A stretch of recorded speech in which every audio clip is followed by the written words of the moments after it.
রহিম আসসালামু আলাইকুম এভরিওয়ান। সকালবেলা এই যে প্রথমে ঘুম থেকে উঠলাম, উঠে আমি আমার পার্সোনাল সব ব্যক্তিগত কাজকর্ম সেরে নিলাম। আর এই যে এখন এই ফুল গাছগুলোতে পানি দিয়ে দেব। তো আমার সকালবেলা উঠে পানি দিতে অনেক অনেক ভালো লাগে। তো এই যে একটু আম গাছের গোড়ায় দিয়ে দিলাম, এই যে সব গাছে আমি এখন পানি দিয়ে দেব। তো যারা নতুন আমার ভিডিও দেখতেছেন তারা অবশ্যই বন্ধ করে যাবেন। এই যে আমার লাউ গাছ এই যে লাউ এইভাবেই করা হয়েছে, প্রোটেক্ট করা হয়েছে। তো জানি না কতটা থাকবে। তো এখন কয়েন প্ল্যান্টে দিলাম, এখন গোলাপের গাছ আমি সব গাছে এখন পানি দিয়ে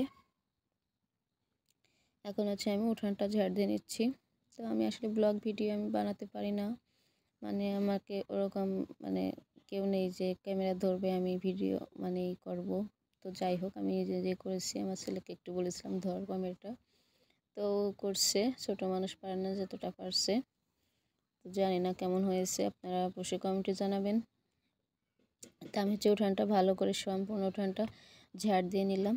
তো ঝাড় দিয়ে আমি এই ময়লাগুলো আমরা ওই সাইডে পুকুর গর্তটা ওইখানে ফেলাই দিই। তো এই যেমন উঠানটা ঝাড় দেওয়া হয়ে গেছে। এখন কালকের ভেজা কাপড়গুলো এগুলো আমি এখন ছড়াই দেবো। তো প্রচুর কুয়াশা, রোদ নাই, তবুও ছড়াই রাখলাম যদি একটু রোদের দেখা পাই। তো এই যে আমার কাপড়গুলো ছড়াই দেওয়া হয়ে গেছে, বাচ্চাদের সব কাপড়। এখন আমি কাঁচা তেঁতুল দিয়ে একটা আচার তৈরি করব, টক মিষ্টি ঝাল আচারটা। তো এখানে আমি তেঁতুলগুলো গাছ থেকে পেরে ডিপ ফ্রিজে রেখেছিলাম, তো একবারে শক্ত হয়ে গেছে। তো এখন তেঁতুলগুলোর বিচি আর চামড়াটা তুলে নিয়েছি। এই যে দেখুন, বিচিগুলো এভাবে বের করে নিয়েছি। তো এখন এগুলা আমি কড়াইতে দিয়ে দেব একটু সরিষার তেল। একবারে সহজেই আচারটা করেছিলাম। তো এই যে এখন দেখুন বেশ রোদ বেরোইছে, এর মধ্যে আমি সকালে রান্নাটাও কমপ্লিট করে নিয়েছিলাম। তো এখানে সামান্য একটু পরিমাণে পাঁচফোড়ন আর মরিচের শুকনো মরিচের কয়েকটা টুকরা দিয়ে দিলাম।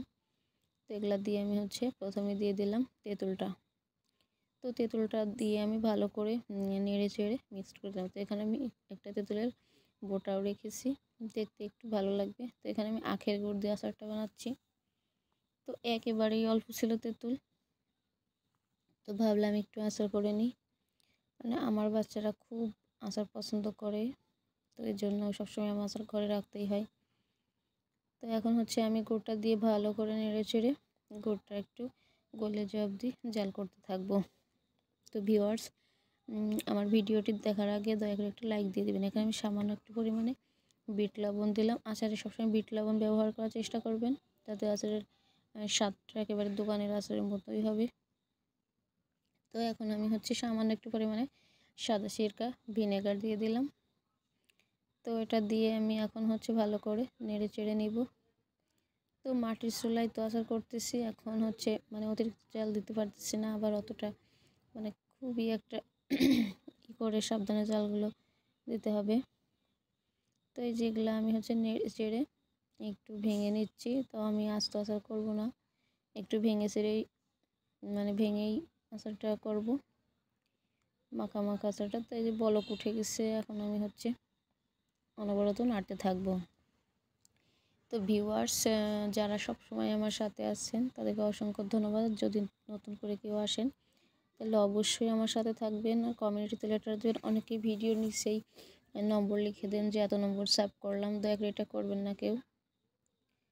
তো এখানে এই যে আমার আচারটা অনেকক্ষণ নাড়ার পরে এরকম একটা পর্যায়ে এসেছে। একেবারে অল্প একটু আচার হয়েছিল, কি বলবো, চুলা থেকে নামানোর পরেই শেষ হয়ে গেছিলো। তো এই যে আমি আচারটা পরিবেশন করে নিয়েছিলাম। মাশাআল্লাহ, খেতে ও দেখতে অসম্ভব সুন্দর হয়েছিল। তো যদি কারো ভিডিওটি ভালো লাগে তাহলে অবশ্যই কমেন্টে জানাবেন, আর দয়া করে লাইক দিয়ে ভিডিওটি দেখবেন। আসসালামু আলাইকুম।